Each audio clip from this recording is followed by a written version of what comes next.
guys, this is Yuncheng from YQ Traveling, and today I'm going to talk about the top mobile apps I use when I travel. And whenever I go to a new location, even if it's just a 2-day trip, I would get the local SIM to use the internet, not for Instagram, not for Facebook, but for really functional purposes such as getting from one place to another and getting food, like the two most important things ever. My number one app that I use when I travel is Google Maps. If you are in a city where the local transportation is like dialed into Google Maps, it's so useful from getting from one place to another. I really love public transport, especially buses. So when I'm too tired, I would actually go on a bus and kind of like nod off. So when like the bus taking me from one place to another, I know it's not very safe, but it's something I do because when I'm tired, I just want a place to rest, and most of the time it has air conditioning. And the second app that I've been using quite frequently is the Grab app. So Grab is a service that's kind of like Uber, which is exactly like Uber, but it's a different company. What happens is that you key in your location and you key in where you want to go, and the driver, usually just a normal guy who has a car and then he just wants to earn extra money, and he'll come and pick you up and drop you off. The good thing about the Grab app is that it tells you how much it will cost for your trip, because there's nothing I hate more than taxi drivers who just give you crazy amount of money. Like, not give me money, I mean like give you a price that's like, I'm not gonna pay for that kind of price. For example, my mom and I were in Ipoh, and I was checking out the Grab app, and then it said that the trip from the bus terminal to the city center is 11 ringgit. So okay, I have a price. So I went over to one of the taxi drivers who was waiting, and he's just doing nothing except chit-chatting with his friend.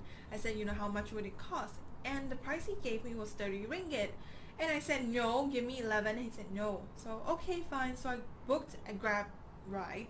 And the Grab driver told me to wait downstairs. Because later when I got into his car, he said that his friend, who was also a Grab driver, went to pick up a passenger. And then he had the boot open, the suitcases were all in, and the taxi drivers came over, took out the suitcase, and closed the boot. Like, why would you do that? You know, your business is terrible. It's because you don't know what customer service is, and you're trying to stop other people from doing business. That is so wrong.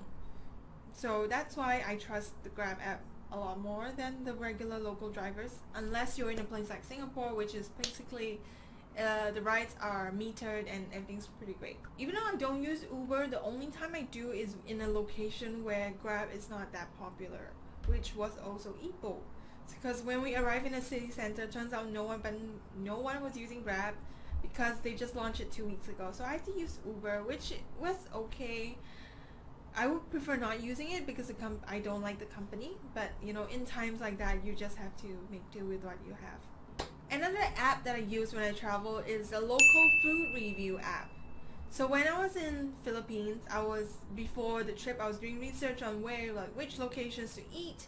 I found out there's an app called Zomato, and when I got to the Philippines, I used the Zomato app to discover so many restaurants I wouldn't have known if I didn't have the app.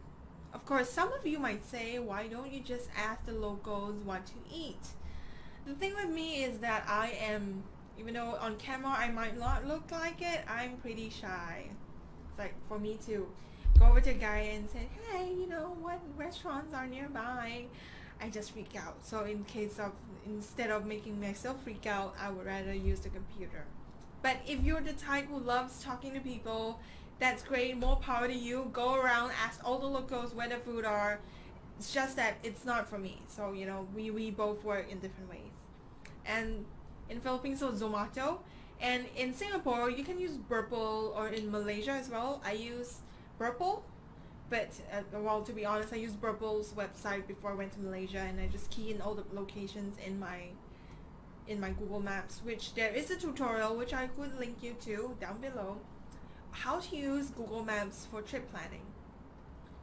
So those are my top 3 apps when I use Those are the top 3 apps when I use when I'm traveling. Number 1, Google Maps. Number 2, Grab. Number 3, a food review app. Do you have any travel apps you like? Share them in the comments below. Let me know. And if you like this video, subscribe, and I will have more travel tips for you.